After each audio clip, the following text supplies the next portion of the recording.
Aleluias. Boa noite, igreja. Paz do Senhor Jesus, amém? Vocês estão felizes? Meu Deus, vocês estão felizes? Glória a Deus, aleluia. Tenho certeza que o Senhor vai fazer algo nessa noite que vai transformar a tua história em nome de Jesus, amém? Prometo que a pregação hoje não é só uma frase, amém? Hoje nós vamos construir um contexto aqui, tá bom?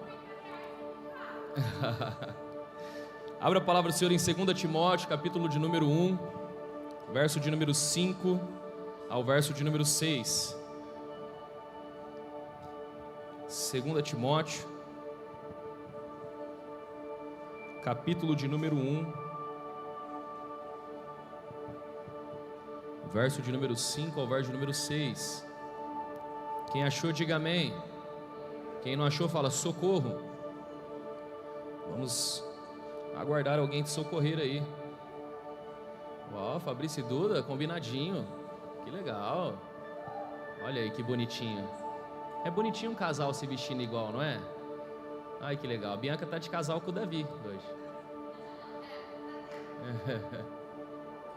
Aleluia. O resto tá tudo combinado de casal, tudo igual, todo mundo de preto. Amém? Acharam aí? 2 Timóteo, capítulo de número 1, verso de número 5 ao 6, vai dizer assim a palavra do Senhor: recordo-me da sua fé não fingida. Fala comigo, fé não fingida. E aí o texto continua, que primeiro habitou em Lóide, a sua avó, e na sua mãe, Eunice. E eu estou convencido de que também habita em você. Por essa razão, torno a lembrá-lo de que mantenha viva a chama do dom de Deus que você recebeu pela imposição das minhas mãos. Feche seus olhos. Senhor, em nome de Jesus, fale conosco. Nós cremos que existe uma palavra preparada para esse momento, a qual o Senhor colocou no coração do pastor Igor, aquele que tem direcionado esse ministério, e eu tenho certeza que o Senhor vai falar de forma poderosa. Creio que esse mês de março é um mês a qual o Senhor está transicionando algo poderoso no nosso meio, na nossa geração. Em nome de Jesus, amém, amém. Pode tomar o seu lugar, fique à vontade. Cadê o meu parceiro hoje? É o Rafinha, o Rufino, ou estou solo hoje? Um olhando pro outro, vai lá, mó BO, vai lá. Pô, mancada, hein, Rafinha? Você queria sentar do lado da Bia? Bia, se quiser colocar uma cadeira aqui em cima, fica à vontade.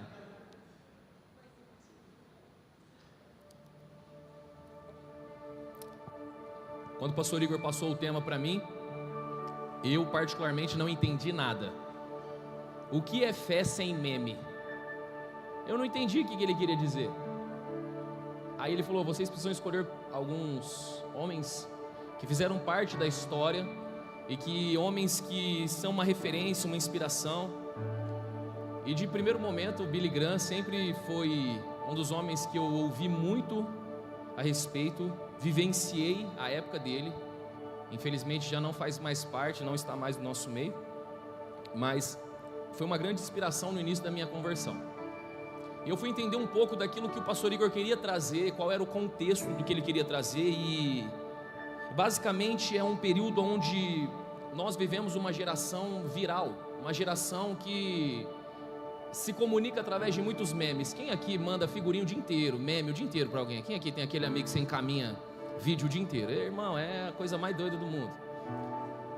E é comum nós estarmos atentos a uma ferramenta que é o Instagram, que é um mecanismo de divulgação, é um mecanismo onde você consegue partilhar informação rápido demais. As informações, elas são engraçadas, elas são superficiais, elas viralizam, mas elas raramente geram transformação. Nós vivemos numa geração de memes, uma geração que viraliza, alcança rápido demais, gera informação rápido demais, é engraçada, mas com baixo índice de transformação na vida das pessoas. Os nossos conteúdos, eles fazem parte dessa geração de meme. Postamos versículos bíblicos, postamos fotos que falam sobre o amor de Deus, mas não estamos gerando transformação na vida das pessoas. Uma geração meme, uma geração que vive uma fé, né, que nós precisamos ser uma geração que vive uma fé sem meme, mas hoje somos uma geração do meme. E a palavra que o apóstolo Paulo vai trazer para Timóteo é sobre viver uma fé não fingida, uma fé sem aparência, uma fé que não só viraliza, mas transforma pessoas, uma fé que vai transformar vidas.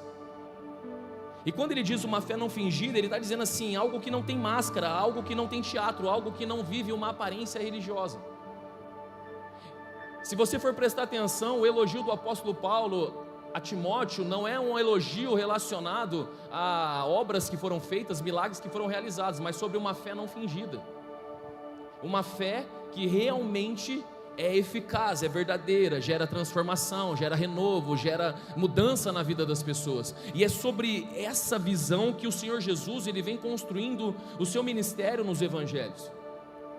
O grande embate de Jesus nos evangelhos era contra os fariseus, porque eles viviam uma aparência, viralizavam, mas o seu conteúdo que era entregue não gerava transformação nas pessoas. Eles viviam uma aparência. Mateus 23, verso de número 28, assim são vocês, por fora parecem justos ao povo, mas por dentro estão cheios de hipocrisia e iniquidade. Repita comigo, por fora vocês são demais, mas por dentro estão mortos. Essa é a realidade do que vemos no Instagram hoje. Por fora todo mundo é especialista, todo mundo tem um conhecimento absurdo, todo mundo consegue trazer uma informação que possa olhar e falar, uau, quanta intelectualidade, mas por dentro não existe uma essência, é uma fé fingida, é uma fé de meme, é uma fé que viraliza, mas não transforma. Quantos estão entendendo aqui o que eu estou querendo dizer?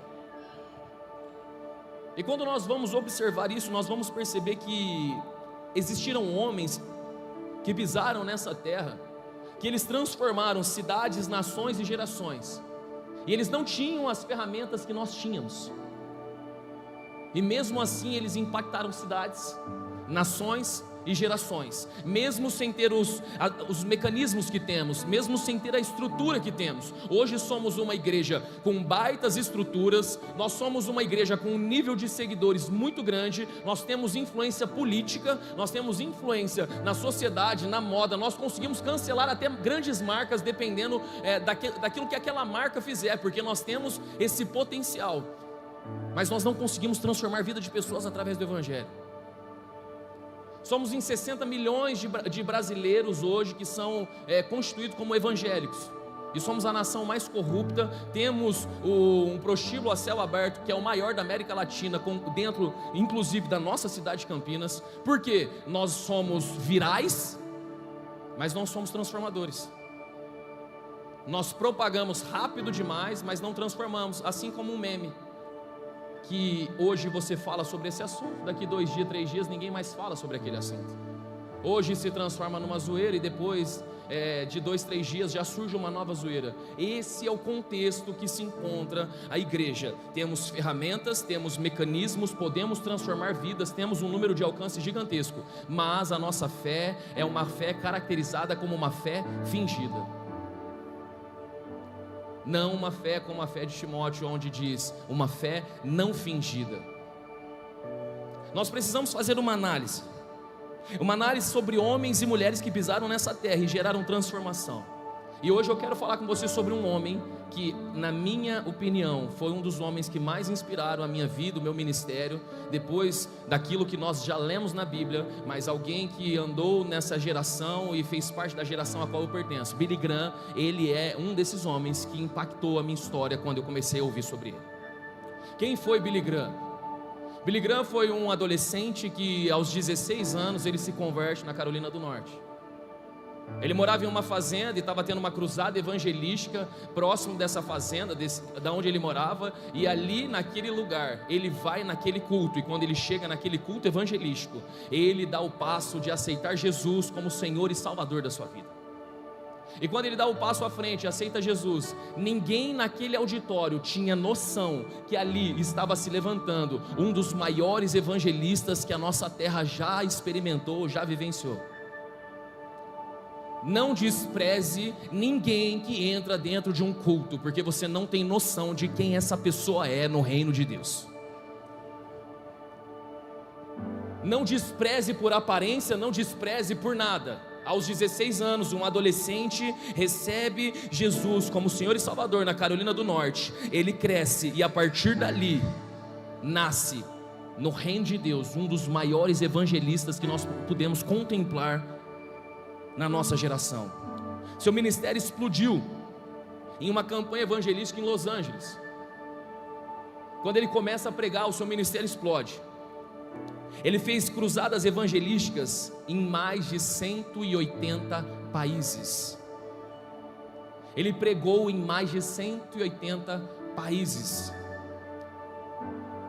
Billy Graham passava mais tempo pregando o evangelho do que dentro da tua casa. Um dia entrevistaram a sua esposa e perguntaram para ela: quanto tempo você fica junto com ele? E ela disse: dos 365 dias do ano, 250 e poucos dias ele está pregando o evangelho fora e nós não nos vemos. Eu só vivencio com meu marido 100 e poucos dias no ano. 180 nações. Sabe quantas pessoas Billy Graham impactou presencialmente? 200 milhões de pessoas ouviram ele pregar o evangelho em toda a sua caminhada.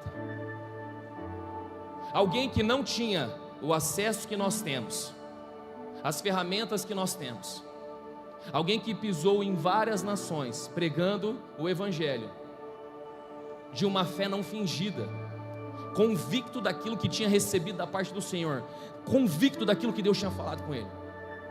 Quem foi Billy Graham? Billy Graham foi alguém que se tornou conselheiro de presidentes dos Estados Unidos, a maior potência do mundo, os Estados Unidos da América. Ele era conselheiro dos presidentes. Um dia chamaram Billy Graham e disseram para ele: nós queremos lançar uma campanha presidencial para você, Billy Graham. Você é muito famoso, você é muito conhecido. Se nós lançarmos uma campanha presidencial, com certeza você vai ganhar. Sabe qual foi a resposta dele? Me perdoe, mas eu não posso me lançar como político da maior nação da terra. Por que não, Billy Graham? Ele falou assim: porque o Senhor me chamou para ser embaixador de Cristo e eu não posso rebaixar o meu cargo diante daquilo que vocês estão pedindo. Foi alguém que entendeu o chamado e a importância do que a palavra tem nas nossas vidas. É alguém que não negociava a palavra, não negociava princípios. É alguém que entendeu e fez com que toda a palavra que existe nas Escrituras se tornasse uma verdade dentro dele. Muitos de nós ainda não entendemos que o Evangelho é a maior verdade e nós só vamos viver algumas coisas através do Evangelho. Enquanto você tentar viver as coisas através da sua força, do teu jeito, da tua maneira, algumas coisas não vão acontecer. Só o Evangelho te posiciona em lugares que você nunca imaginou sentar. Só o Evangelho te coloca em mesas com pessoas poderosas que você nunca imaginou viver. O Evangelho. Uma fé não fingida é ter a convicção de que eu não preciso fazer nada, eu não preciso de ferramentas humanas, eu não preciso de estratégias humanas. Se Deus tem algo comigo, Deus vai encontrar a minha vida, ainda que seja no meio de um sítio aos 16 anos de idade, ou ainda como foi como Davi, no meio das malhadas, cuidando das ovelhas, escondido onde ninguém sabia. Samuel disse: nós não nos assentaremos enquanto ele não estiver na mesa, nós só vamos nos assentar quando ele chegar aqui. Uma fé não fingida. Só Deus pode encontrar José dentro do poço. Só Deus pode encontrar Davi atrás das malhadas. Só Deus encontra Zacarias no templo oferecendo sacrifícios e o anjo diz: a tua oração foi ouvida. Só Deus pode fazer milagres, irmão. Enquanto nós não trouxermos isso como uma verdade dentro de nós, viveremos uma fé de meme. Uma fé que viraliza, mas não transforma. Uma fé que é um versículo no Instagram, mas não gera transformação nem em nós e nem naqueles que nos ouvem. Se a tua vida não é uma inspiração para alguém, a ponto de alguém se curvar e falar: eu quero esse Cristo, saiba de uma coisa, você está vivendo alguma coisa errada. Mas uma das histórias que mais me impactou em relação à vida de Billy Graham é que existe uma história sobre ele, e essa história eu sempre falei sobre ela, principalmente quando eu começo a pregar, e é uma das histórias que mais mexe comigo e me dá vontade de chorar só de lembrar dessa história, porque tem toda uma construção dentro da minha cabeça em relação a isso. Um dia há uma excursão para a Inglaterra, onde eles vão conhecer a casa de John Wesley. Você vai aprender um pouco sobre John Wesley no último culto que você vai estar aqui junto com o pastor Leandro. John Wesley foi um dos maiores avivalistas que já pisou na nossa nação, que já pisou nessa terra. Vários relatos de avivamento, então eu não quero me aprofundar aqui, esteja nesse culto. John Wesley orava se eu não me engano, 4 horas por dia, ajoelhados dentro do seu quarto, a ponto do assoalho da onde ele se ajoelhava afundar com as marcas do joelho dele, de tanto que ele orava buscando a presença do Senhor. E há uma excursão onde crianças da Carolina do Norte estão indo para a Inglaterra para poder conhecer a casa de John Wesley. E quando eles estão lá, eles começam a andar pela casa, eles começam a conhecer a casa, eles começam a passar para aquele lugar. Aqui era onde John Wesley fazia isso, aqui é onde John Wesley fazia aquilo, aqui é onde John Wesley orava. E quando eles entram no quarto e mostram o quarto e vê as marcas dos joelhos, eles dizem assim: aqui é onde ele orava. Ele passava tempo orando aqui. E as crianças tão felizes olhando aquela situação, então elas estão indo embora, conhecendo os lugares. Na hora de fazer a contagem das crianças, está faltando alguém, está faltando alguém. E aí a professora, ela vai atrás para encontrar quem é que está faltando. Uma criança sumiu, vamos lá. E elas começam a entrar, a andar. E quando elas começam a andar pela casa, elas entram no quarto em silêncio. E elas veem uma criança ajoelhada no mesmo lugar, um adolescente ajoelhado no mesmo lugar onde John Wesley orava. E esse adolescente orava: Senhor, faz de novo, faz de novo, faz de novo. Tudo aquilo que o Senhor fez na vida desse homem, faz de novo na minha vida. E ele orava: faz de novo, faz de novo, faz de novo. Tudo aquilo que o Senhor fez na vida desse homem, faz na minha vida. E ele orava: faz de novo, faz de novo, faz de novo. Tudo aquilo que o Senhor fez na vida desse homem, faz na minha vida. A professora, com os olhos cheios de lágrimas, deu um toque nas costas dele e falou assim: Billy, vamos embora. Billy Graham, se levanta, vamos embora. E aquele adolescente de 16 anos que orava naquele lugar, Deus fez de novo na vida dele.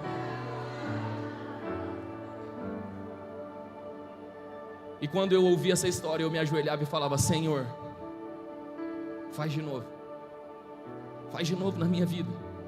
Tudo que o Senhor fez na vida desses homens, faz de novo. Eis-me aqui, Senhor, faz de novo. E eu quero trazer 3 princípios da vida de Billy Graham, para que o Senhor possa fazer de novo na tua história.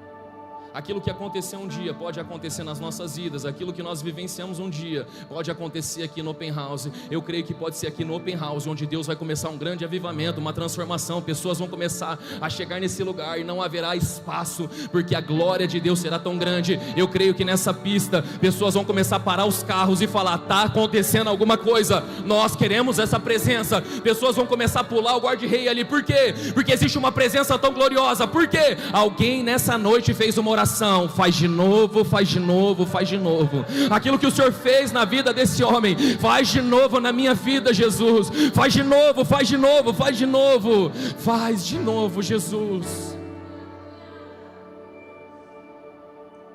E a primeira coisa que eu quero que você entenda: Deus usa pessoas comuns que diz sim para Ele. Deus usa pessoas comuns, irmão. Não, pastor, é porque o senhor não está entendendo. Eu não tenho um pai na igreja, eu não tenho minha mãe na igreja, eu não tenho ninguém que ore por mim. Meu pai não é pastor, minha mãe não é pastora, meu avô nunca foi da igreja, eles eram de outras religiões. Como é que Deus vai fazer na minha vida? Você tem um sim para entregar hoje? Porque se você tiver um sim para entregar para Ele, pode ter certeza que Ele pode fazer de novo na sua vida. Deus usa pessoas comuns. Todas as pessoas, quando Deus começa a chamar na palavra, você vai perceber que nenhuma delas vivia algo extraordinário. Todas eram simples, todas eram comuns. Pescadores, homens simples, homens indoutos e letrados. Quando as pessoas olhavam para os discípulos, diziam: bem provável que eles andavam sim com Jesus, porque eles eram iletrados. E olha a eloquência de como falam. Só pode ser Jesus na vida desses homens. O seu falar denuncia que andaram com Cristo. Homens que não tinham conhecimento, homens que não tinham sabedoria, foram chamados por Deus. Davi cuidava de ovelhas, ele não era ninguém, nem era amado pelo seu pai, rejeitado pela sua família. Você vai perceber uma série de personagens bíblicos, homens bíblicos, que a única coisa que eles tinham nas mãos era a fé. Uma fé não fingida, uma fé de convicção de que Deus realmente pode transformar. Isaías capítulo 6, verso número 8 vai dizer: então ouvi a voz do Senhor conclamando: a quem enviarei? Quem irá por nós? E eu respondi: aqui estou, envia-me. Isaías, ele ouve a voz do Senhor: quem enviarei? Quem há de ir por nós? Ele está dizendo assim: Senhor, eis-me aqui, envia-me a mim. Isaías está dizendo: faz de novo através de mim, faz de novo através da minha vida. Senhor, eu estou aqui. Todas as vezes que você diz um sim sincero para Jesus, você vai começar a viver coisas extraordinárias na presença de Deus. Mas todo sim sincero tem que trazer consigo algumas coisas que eu quero pontuar com você hoje. E a primeira coisa que eu quero pontuar com você é que um sim sincero, ele precisa trazer consigo disposição. Fala comigo, disposição. Mais uma vez, disposição. 1 Samuel 16, verso número 11. Então perguntou a Jessé: estes são todos os filhos que você tem? Todos os filhos que você tem? Jessé respondeu: ainda tem o caçula, mas ele está cuidando das ovelhas. Fala comigo, cuidando das ovelhas. Samuel disse: traga-o aqui, não nos sentaremos para comer enquanto ele não chegar. Aprenda uma coisa: Deus sempre vai chamar pessoas que estão trabalhando, pessoas que estão dispostas, pessoas que estão disponíveis, pessoas que entenderam que não são chamadas pelas suas características ou talentos, mas sim pela sua disposição. Deus não usa pessoas extraordinárias, Deus pega pessoas comuns e coloca elas para viver coisas extraordinárias através da sua disposição. Não, pastor, eu estou esperando eu me formar em alguma coisa, eu estou esperando eu adquirir mais um curso para que eu possa fazer, para que eu possa trabalhar. Não, esteja disposto. Enquanto todos estavam sentados, quando o profeta estava chegando, todos os irmãos estavam na casa, um estava trabalhando. E foi esse que estava trabalhando que Samuel falou: nós não nos assentaremos enquanto ele não chegar. Tem que ter disposição, irmão. Uma fé não fingida está relacionada a fazer coisas para Deus que não está relacionada ao reconhecimento humano, mas está relacionada à convicção de que aquele que me chamou, esse sim vai me reconhecer. A disposição de trabalhar, a disposição de fazer, a disposição de estar, a pronta entrega ao Senhor. Quando o Senhor te chamar, você falar: eis-me aqui, envia-me a mim. É por isso que a Bíblia vai dizer que nós devemos estar prontos em tempo e fora de tempo. Se eu falar para alguém aqui: ó, eu estou com a voz travada, não estou conseguindo dar continuidade, será que alguém aqui teria disposição para subir aqui e continuar a pregação, por favor? Muitos não teriam disposição. Você ia subir aqui agora, Kevin? Meu Deus, está na disposição. O que eu estou querendo explicar para você é que nós precisamos estar dispostos para aquilo que Deus está chamando. Mas nós não nos colocamos à disposição porque somos apegados à nossa reputação, porque temos medo da opinião das pessoas. Enquanto todos estavam arrumados, cheirosos, prontos para receber o profeta que viria na sua casa, Davi estava sujo, trabalhando, sem se importar com a sua reputação. E Deus viu o sim sincero dele, trouxe ele para a mesa, e aquele que era o menos capacitado se torna um dos maiores reis de Israel. Por quê? Porque estava disposto. Ele não era extraordinário, mas era disposto. A segunda coisa, de uma característica de alguém que diz sim para o Senhor, fala comigo, obediência. Mais uma vez, obediência. 1 Samuel 17:20, levantando-se de madrugada, Davi deixou o rebanho com outro pastor, pegou a carga e partiu, conforme Jessé lhe tinha ordenado. Ele acorda de madrugada, irmão. Acordar de madrugada já não é fácil. Ele se levanta de madrugada, ele organiza todas as coisas que eram a sua responsabilidade. Ele pega um outro pastor, coloca para cuidar daquilo que é responsabilidade dele.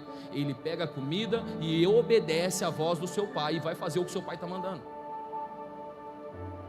Nós precisamos entender que uma fé não fingida está relacionada a ser obediente. Obediente a ponto de fazer aquilo que o Senhor está mandando. Muitos de nós não queremos obedecer a Deus, queremos ser usados por Deus, queremos viver uma fé de meme, ou seja, nós queremos viralizar, nós queremos ser conhecidos, nós queremos que o nosso nome seja engrandecido, mas nós não queremos ser obedientes a Deus. Senhor, usa a minha vida, faz meu Instagram crescer, faz com que pessoas venham, que igrejas encham para vir me ver pregar. Senhor, usa a minha vida, me dá recursos, me faz ser alguém grande, me faz ser alguém que vai viver coisas extraordinárias. Faz de novo em mim, faz de novo em mim. A pergunta é: você é obediente a ponto de fazer tudo aquilo que o Senhor está pedindo para você? Porque Davi deixa tudo de madrugada, organiza o que tem que organizar e obedece seu pai para fazer o que seu pai está mandando fazer. Billy Graham foi um homem obediente, deixou a sua família por mais de 250 e poucos dias para pregar o evangelho. Quando começa a ter uma ascensão no teu ministério, grandes empresas, grandes negócios querem se associar a ele para divulgar a sua marca. Ele abre mão de milhões e milhões de dólares para continuar pregando o evangelho, porque ele dizia: eu não posso colocar preço naquilo que Deus me chamou para fazer, eu não posso colocar preço naquilo que o Senhor me ordenou a pregar. Você tem coragem de abrir mão de tudo aquilo que é um benefício para obedecer a palavra de Deus? Ou você quer usar a palavra de Deus para atribuir benefícios à sua vida? Porque a realidade dos dias de hoje é que todo mundo quer ser pastor. Por que todo mundo quer ser pastor? Porque hoje é bonito ser pastor. Todo mundo quer ser o pregador do evangelho. Por quê? Porque muitos de nós fracassamos nos nossos trabalhos, fracassamos na CLT, fracassamos em questões de liderança dentro da nossa casa, mas alguém nos deu um microfone, poucos seguidores no Instagram, achamos que somos bons o suficiente para fazer, mas não queremos obedecer, que é orar, jejuar, cuidar das ovelhas do meu pai e fazer o que tem que ser feito. A igreja entrou num ambiente onde todo mundo quer ser pastor e mulher de pastor, mas ninguém sabe o peso do que é esse ministério e aquilo que tem que ser feito através desse ministério. Porque hoje o pastor viaja, hoje o pastor posta foto na academia, tal horário, hoje o pastor tem uma vida legal. E a gente acha que isso é uma carreira, ou é um trabalho. Não, pastor é uma vocação, é um chamado de Deus. Não tem como você ser pastor, você precisa nascer daquilo que Deus chamou você para nascer. Não é uma opção, se eu vou tentar isso, se não der certo eu vou virar pastor. Ninguém vira pastor. Quem está entendendo o que eu estou pregando? Queremos viralizar, mas não queremos viver aquilo que a obediência gera em nós. A pergunta é: quantos aniversários do seu filho você está disposto a perder? Quantos aniversários de casamento você está disposto a perder para poder estar vivendo o evangelho de Cristo Jesus? Eu não quero entrar num assunto polêmico e também não quero parecer que é indireta, e também quero que você não se ofenda com isso, porque eu não estou falando de você, mas tem pessoas que não conseguem deixar de comemorar mêsversário para estar na igreja e quer realmente falar que quer pregar o evangelho. Não estou falando de vocês que estão comemorando nesse momento, amém? Eu só estou fazendo um contexto daquilo que eu vivencio há anos dentro da igreja. Pessoas que abrem mão do ministério para poder cuidar do casamento antes de casar. Diz que ama Jesus, mas para de servir a Jesus porque quer trabalhar durante um ano para fazer o casamento. E abre mão de tudo que Deus entregou para poder construir o casamento. Sendo que o casamento que constrói, a gente constrói em Deus. Se eu digo que amo a Jesus, mas não quero obedecê-lo nas madrugadas e cuidar e fazer aquilo que Ele está me ordenando, então eu só quero o benefício daquilo que Deus está falando, mas eu não quero a obediência. Dizer sim é dizer sim para tudo, irmão. Porque muitos querem pregar, muitos querem subir, muitos querem aparecer, muitos querem viver uma fé sem meme. Muitos querem, na verdade, viver uma fé de meme. Eu só quero viralizar, não importa se eu vou transformar a vida de pessoas. Eu só quero que o meu Instagram cresça, que a minha vida apareça. Esquecemos que o evangelho é que ele cresça e eu diminua. Nós queremos que ele diminua e eu cresça. Vocês estão entendendo o que eu estou pregando, amém? Legal, pode ser que eu volte outras vezes ou não volte nunca mais.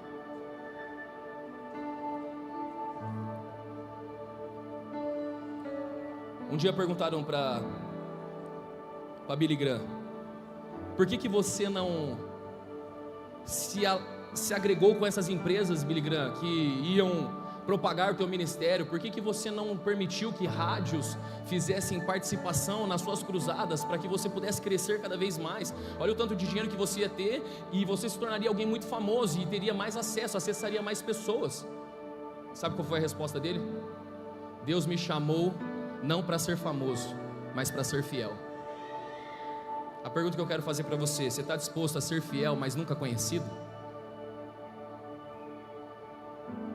Ou o teu desejo é usar o evangelho para ser conhecido, ainda que custe até uma infidelidade diante do Senhor? Ele diz: meu chamado não é ser famoso, meu chamado é ser fiel.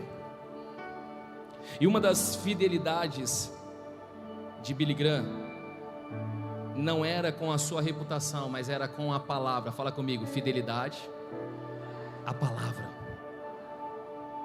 Ele era fiel à palavra. quando ele começa a fazer algumas cruzadas, quando ele começa a ter ascensão no teu ministério, ele ia ficar 3 semanas fazendo cruzadas evangelísticas num lugar. Só que de repente começou a haver um grande crescimento dessas cruzadas evangelísticas, que foi e prolongou para 8 semanas essas cruzadas evangelísticas, a ponto de todos os jornais da cidade, da região, começaram a ir no local e fazer entrevistas para entender o que estava acontecendo. E eles começaram a participar dos cultos para ver o que acontecia, qual era a técnica, qual era a eloquência, qual era a estratégia que Billy Graham utilizava para poder trazer tanta gente. E uma das coisas que eles perceberam em todo o discurso e toda a pregação de Billy Graham era: ele sempre começava as suas pregações dizendo: a Bíblia diz, a Bíblia diz, a Bíblia diz. Ele nunca começou uma pregação dizendo, porque a minha opinião, não, ele dizia, a Bíblia diz, porque a palavra do Senhor diz, a Bíblia diz. O que importa é que sejamos fiéis àquilo que a Bíblia diz, não aquilo que eu acho, aquilo que eu penso, ou aquilo que eu acredito, não, é aquilo que a Bíblia diz. E os repórteres perceberam que ele começava toda a mensagem dizendo: a Bíblia diz, a Bíblia diz, a Bíblia diz.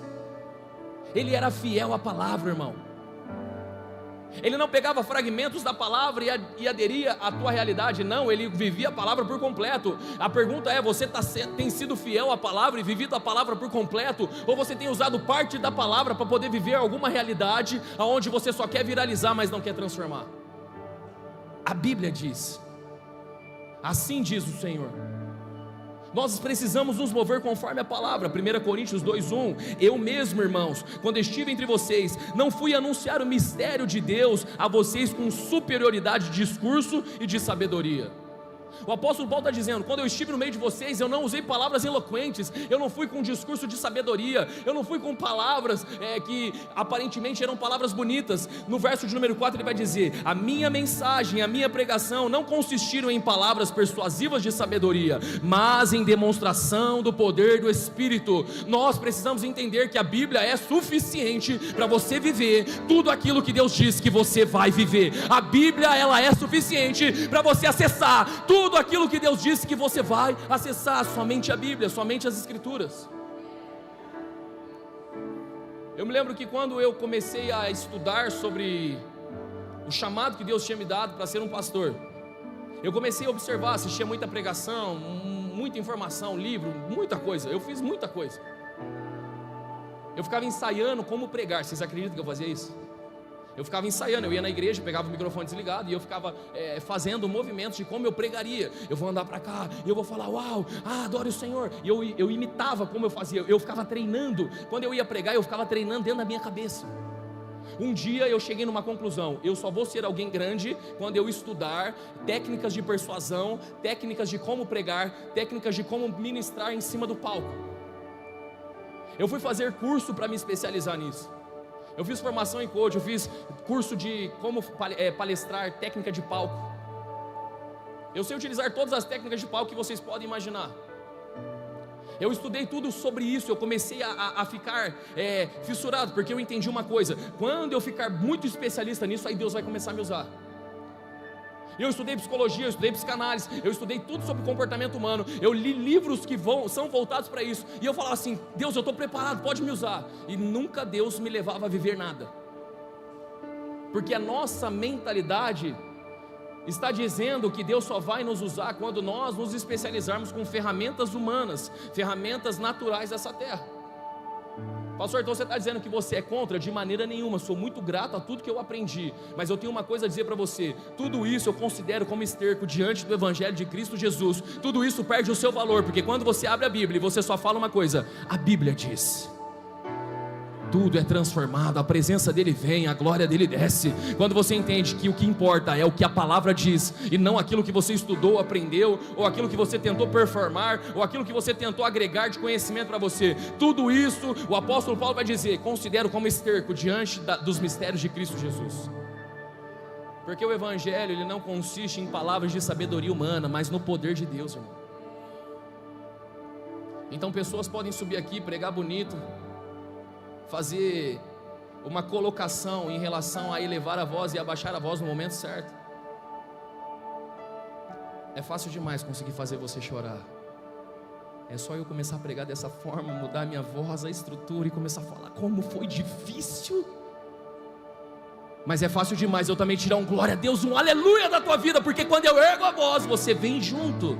Mas tudo isso são técnicas que, se não estiver relacionado, a Bíblia diz, nada disso a gente vai experimentar do poder de Deus. Só sensações humanas que não servem para transformar a vida de ninguém. A igreja está repleta de pessoas que sabem fazer culto sem o Espírito Santo. Então aprenda a discernir se aquela fé é não fingida ou é uma fé de meme. Peça ao Senhor para que te dê discernimento de espírito, porque muitos podem, através de técnicas e ambiente, poder gerar sensações em você, mas só o Espírito Santo de Deus pode gerar transformação em você. Billy Graham, ele aprendeu a ser questionado na sua reputação, porque enquanto os jornais iam lá e diziam, as mensagens dele são mensagens que parecem um show religioso, ele não se importou com a crítica, ele não se importou com a opinião das pessoas, ele simplesmente entendeu quando eu disse um sim aos meus 16 anos de idade, e quando eu orei naquele assoalho dizendo, faz de novo, eu sei que uma presença encheu a minha vida, e nada vai parar aquilo que Deus colocou no meu coração. Irmão, se você entender hoje que o Senhor tem um chamado para você, e você colocar dentro do teu coração que você vai permanecer firme nesse chamado, ninguém pode parar aquilo que Cristo começou em você. Ninguém pode parar. Você só precisa tomar uma decisão hoje. Você só quer viralizar ou você quer realmente transformar a vida de pessoas? Porque se o que você quer é só ser famoso e ganhar dinheiro com o evangelho, você vai conseguir. É só você estudar e fazer o que está todo mundo fazendo. Mas se você quiser viver o poder de Deus, você tem que entender uma coisa. A Bíblia diz, e o que a Bíblia diz não são palavras de sabedoria humana, mas é o poder de Deus. É o poder de Deus. Billy Graham entendeu que o evangelho não é um negócio. O evangelho é a transformação de vidas, não é a fonte da onde eu vou simplesmente só tirar o meu sustento, não. É o local onde eu vou servir ao Senhor e Ele vai pagar o meu salário, Ele que vai mudar a minha vida. Eu não preciso de homens me patrocinando ou fazendo algo para que a minha vida seja transformada. Billy Graham entendeu que uma fé sem meme é estar mais preocupado em pregar a verdade do que agradar as pessoas só porque você quer viralizar. Nós não temos coragem de nos posicionar em alguns ambientes ou fazer algumas coisas porque estamos mais preocupados em não perder seguidores do que pregar a verdade. Você está mais preocupado com a sua reputação do que com o que a Bíblia diz. Quem está entendendo o que eu estou pregando aqui? E a última coisa que nós precisamos entender, o último ponto, é que o talento ele vai te levar a lugares altos, mas a única coisa que vai te fazer permanecer nos lugares altos é o caráter. E esse ponto eu quero poder estender um pouco com vocês, porque é um ponto que se perdeu hoje em dia, na vida das pessoas. Olha que interessante, em um determinado momento, quando o Billy Graham e a sua equipe percebem que eles tinham crescido demais, que Deus estava elevando eles, eles criam uma regra chamada regra de Modesto. Modesto era um local onde eles estavam pregando, e ali eles se reúnem. Ao ver todo aquele avanço do evangelho, eles criam uma regra dentro daquele local, dizendo, essas são as regras de Modesto. Quais são as regras que eles criam? A regra em que eles criam está entre não ficar sozinho com mulheres que não fossem suas esposas.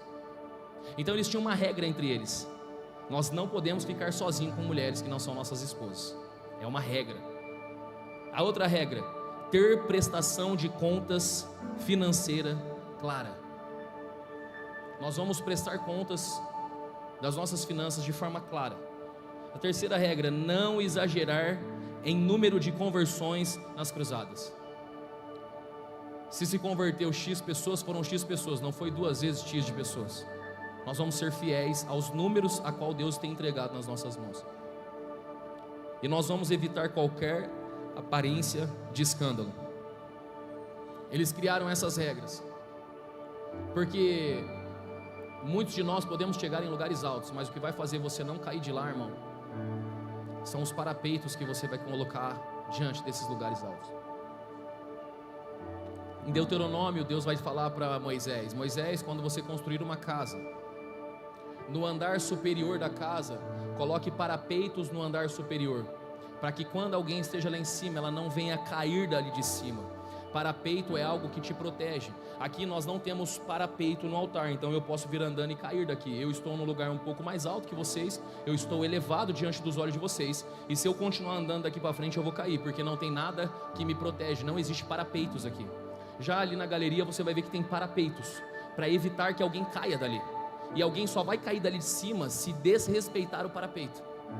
Vocês estão entendendo, sim ou não? Por que ele diz no andar superior? Porque só quando crescemos é que nós precisamos começar a nos atentar aos parapeitos. Quando Deus te leva a lugares maiores, é o momento de você começar a pensar: já existem algumas coisas que eu não posso mais participar, já existem mais alguns ambientes que eu já não devo mais estar, já existem algumas brincadeiras que eu já não posso mais fazer parte. Por quê? O Senhor está mandando eu construir parapeitos, porque isso aqui facilmente pode me derrubar. Sabe o que Billy Graham está falando? Crescemos tanto e há tanto escândalo de pastores caindo no nosso meio, que eu preciso construir alguma estratégia para que eu não venha a ser como esses pastores, porque aquele que está de pé, cuide-se para que não caia. E sabe qual é a construção que ele faz? Uma construção de caráter. Fala comigo, caráter. Qual é o problema da nossa geração? A nossa geração está mais preocupada em viralizar com cortes, ainda que seja denegrindo pessoas, ainda que seja dando opinião em coisas que nós não sabemos, porque estamos mais preocupados em viralizar do que manter o nosso caráter. Estamos mais preocupados em contar uma boa história e partir de uma boa narrativa do que realmente ser verdadeiros daquilo que Deus realmente quer de nós. Vocês estão entendendo, sim ou não? E é nesse ponto que muitos de nós não permanecemos ou não crescemos naquilo que Deus tem. Porque facilmente qualquer um pode chegar lá em cima, dificilmente alguém permanece lá em cima. Em todas as áreas da vida, você vai perceber que pessoas chegaram no auge em alguns lugares. Se nós formos para o futebol, vários jogadores chegaram no auge e se tornaram promessas. Vários caíram lá de cima e não permaneceram. Porque é fácil chegar, difícil é permanecer. É fácil você chegar em lugares altos, difícil é você permanecer naquele lugar, sabendo que a única coisa que vai te manter ali é o seu caráter. Porque quanto maior a altura, maior a visibilidade. Quanto maior a visibilidade, maior se tornam as suas vulnerabilidades. Billy Graham entendeu isso. E ele entendeu que para viver uma fé não fingida, ele precisaria entender que agora não é hora de olhar mais para a forma de fazer, mas para a forma que eu sou. Esse ponto pode não ser tão interessante para alguns aqui, mas para outros aqui Deus está falando com você, porque é esse ponto de virada de chave que Deus só vai te usar quando você entender isso, que já não é mais tempo de você continuar mentindo, já não é mais tempo de você continuar enganando, já não é mais tempo de você continuar vivendo a vida que você está vivendo, porque senão você não vai ter a virada de chave. Você já chegou lá em cima e chegou perto várias vezes, mas não se manteve. Por que não se manteve? Porque você não entendeu que Deus está mais preocupado com o teu caráter do que com a tua reputação. Chegou o momento de nós entendermos o que está lá em Provérbios 10, verso número 9: quem anda com integridade anda com segurança, mas quem segue veredas tortuosas será descoberto. Nós precisamos andar em integridade. Integridade é uma palavra que não falamos mais. Nós já não falamos mais sobre integridade, caráter, nós já não falamos mais sobre respeito, honra, educação. Tudo isso, irmão, é o que vai determinar se você vai permanecer lá no alto ou não.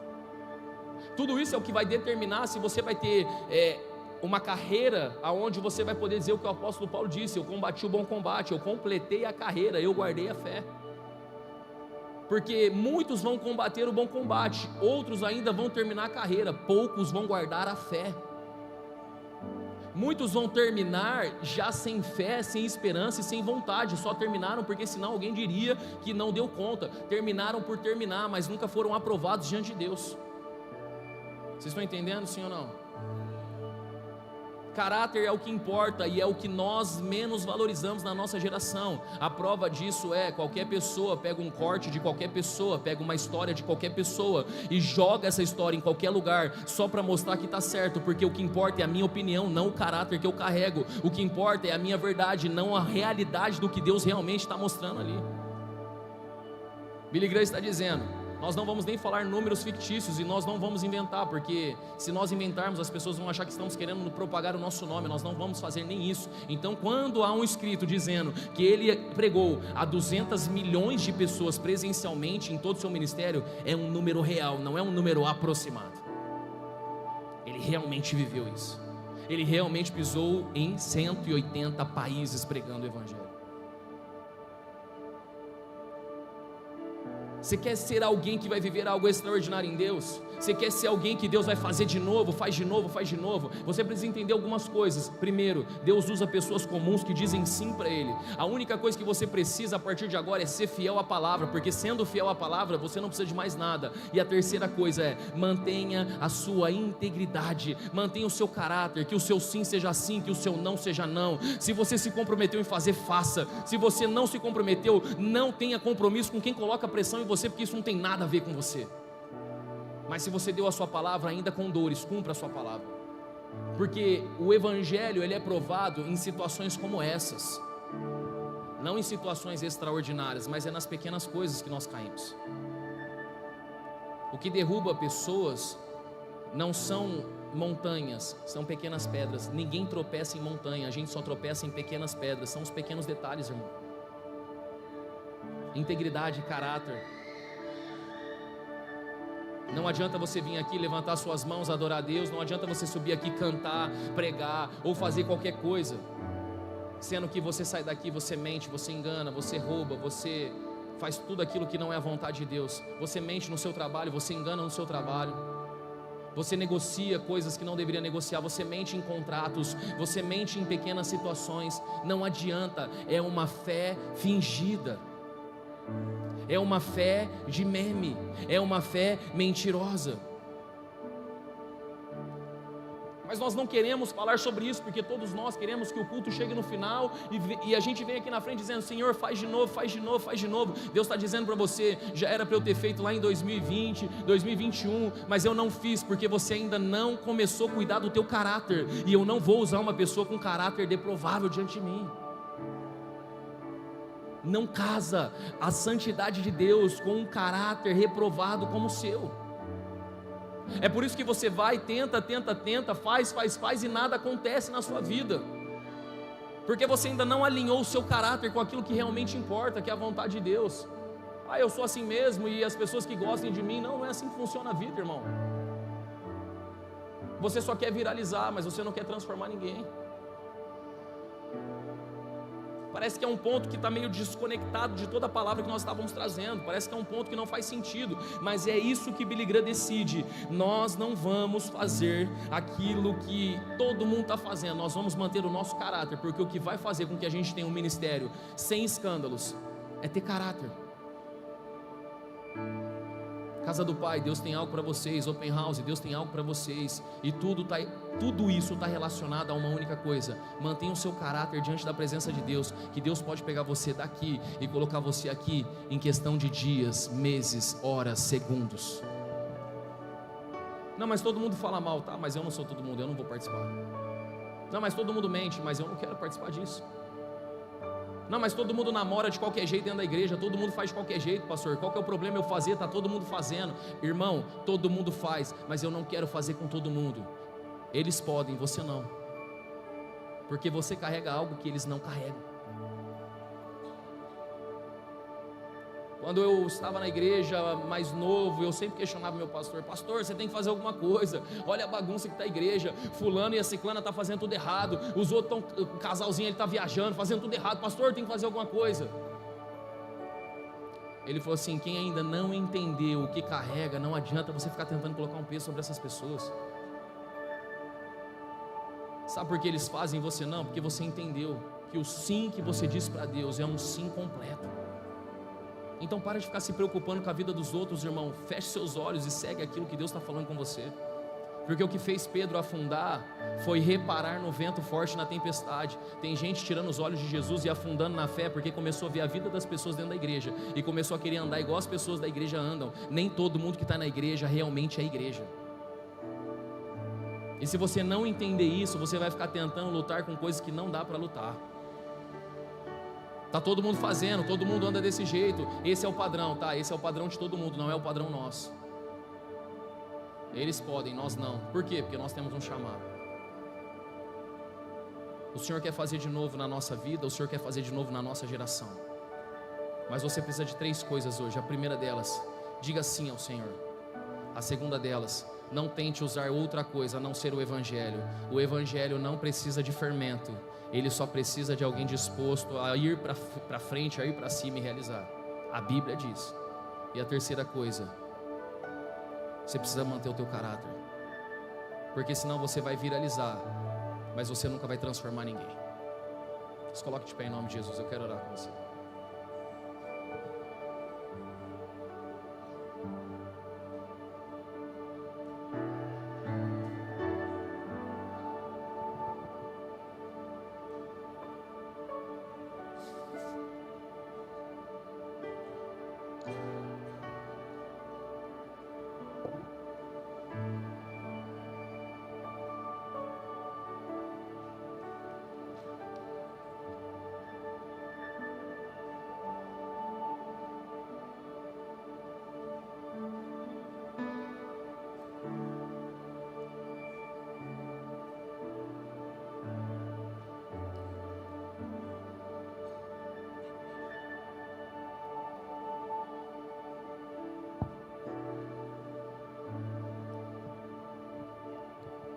Eu não sei exatamente em qual parte da mensagem o Espírito Santo falou com você, dizendo: é com você que eu estou falando, é você que eu quero fazer, é através de você que eu quero usar.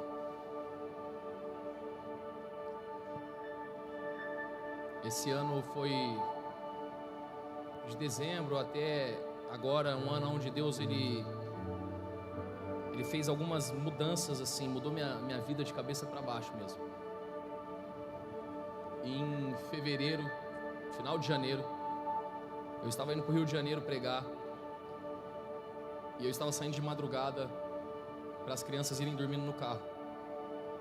A Radassa com 10 meses. E eu comecei a falar com o Senhor, falei: Senhor, a minha filha não vai aguentar fazer uma viagem de 12 horas. É muito desconfortável para uma bebê de 10 meses fazer isso.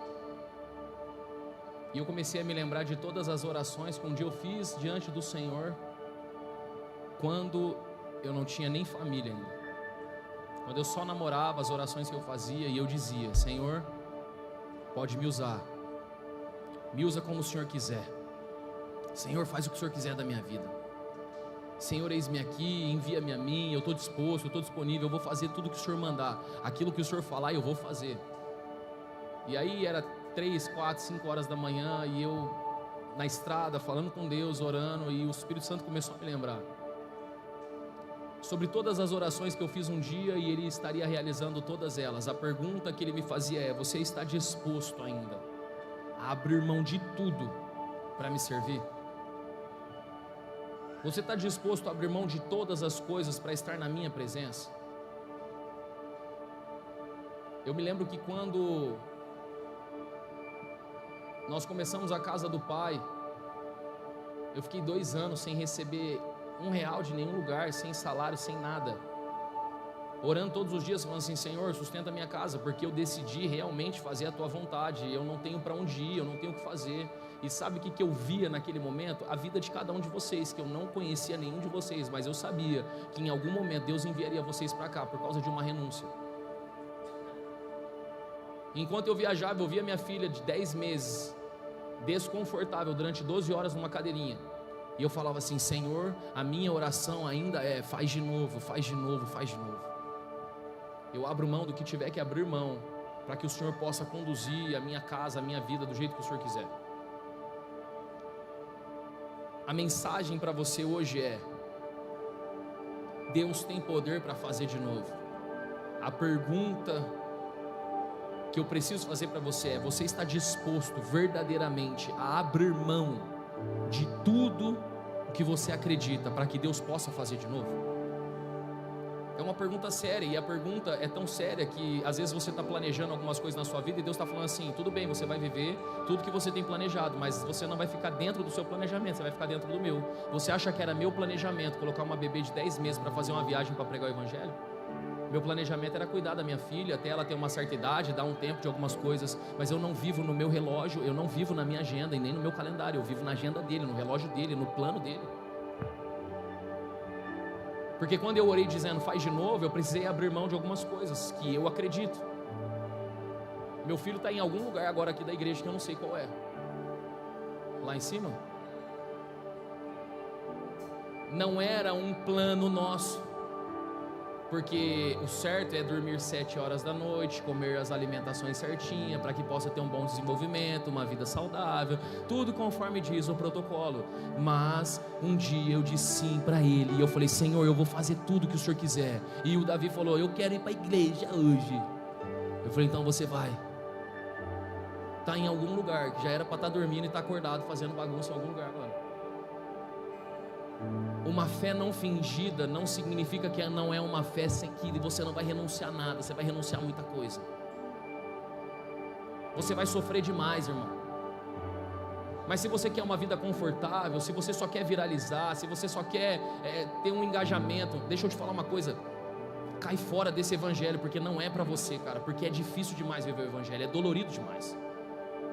Se a sua intenção é só ganhar dinheiro com isso daqui que você está vendo, cai fora, vai arrumar um trabalho, vai fazer uma faculdade, vai estudar, vai se tornar, vai arrumar alguma profissão, vai empreender, porque aí você vai ganhar dinheiro de verdade. Porque no reino de Deus, irmão, não é sobre ganhar dinheiro, é sobre entregar, é renunciar. Nós estamos para fazer alguns movimentos e Deus falou para mim assim: eu quero que vocês façam a maior oferta que você já fez na vida. Eu falei: Senhor, a maior oferta que eu já fiz na vida foi há 2 meses atrás. Como assim o Senhor quer que eu faça de novo? Eis-me aqui, envia-me a mim. É poder olhar para minha esposa e falar assim: amor, a gente começou a construir aqui, ó, uma reserva de emergência. Estou guardando um dinheirinho aqui legal para os nossos filhos e tal. Aí o Senhor vinha falar assim: legal, agora eu quero que você pegue esse dinheiro e coloque em tal lugar, porque esse dinheiro não é seu. E se o Senhor pediu o dinheiro do teu casamento hoje, falar que você não tem que fazer seu casamento, entregar todo o dinheiro para Ele, você quer viver essa parada de verdade, irmão? É realmente isso que você quer? Porque se não for, tá tudo bem, só seja sincero com você e com Ele. Continue vivendo uma fé de meme, continue vivendo uma fé onde você só posta versículo na internet, onde você só posta uns memes de Jesus, onde você só faz isso, não gera transformação em ninguém. Está tudo bem, ninguém está exigindo que você seja alguma coisa, mas se você decidir sair do teu lugar e vir aqui para frente, entenda que você está renunciando à tua vida, à tua história. Não importa o horário, não importa o momento, você vai fazer aquilo que Deus está mandando você fazer. E dentre todas essas coisas é abrir mão da tua reputação, é passar fome se for necessário, eu não sei o que é, mas se Deus está pedindo, é abrir mão de você mesmo, dos seus sonhos, das suas verdades, daquilo que você mais ama, e de colocar diante do altar dizendo: eu te entrego tudo. Não só da boca para fora, mas de coração. Eu estava numa mesa com alguns pastores e o pastor perguntou: qual foi o presente mais caro que você já deu para alguém que você ama? E aí uns começaram a falar: eu dei uma bolsa para minha esposa de 17 mil reais. O outro falou assim: eu dei um Play 5 pro meu filho. Minha filha se formou, eu comprei um anel para ela. Eu fiz uma festa de 15 anos para minha filha de 50 mil, 60 mil. Aí eu falei assim: eu dei um carro para minha esposa.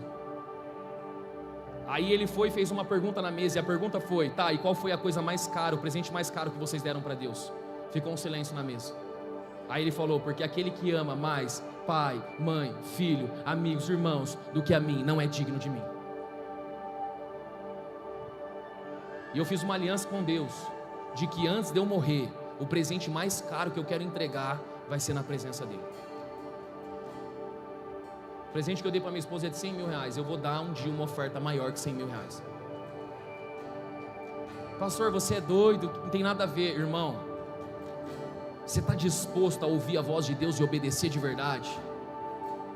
Quando eu e a Bruna fomos nos casar, eu falei para ela assim: eu só caso se for nesse lugar, se for o valor X, e se no nosso casamento a gente falar que Jesus é o Senhor Salvador, fazer apelo para quem quer aceitar Jesus. Nós vamos sair de cena no meio das gravações, nós vamos falar: quem aqui quer aceitar Jesus como Senhor Salvador? porque o nosso casamento é para o Senhor Jesus. Você é louco, esse lugar não tem como fazer isso, o lugar é quase 80 mil, você está falando que vai pagar 20 mil. Eu falei, é assim que vai ser, e nós vamos falar sobre o amor de Jesus. E a mulher aprovou, 20 mil reais. Vocês estão entendendo, irmão?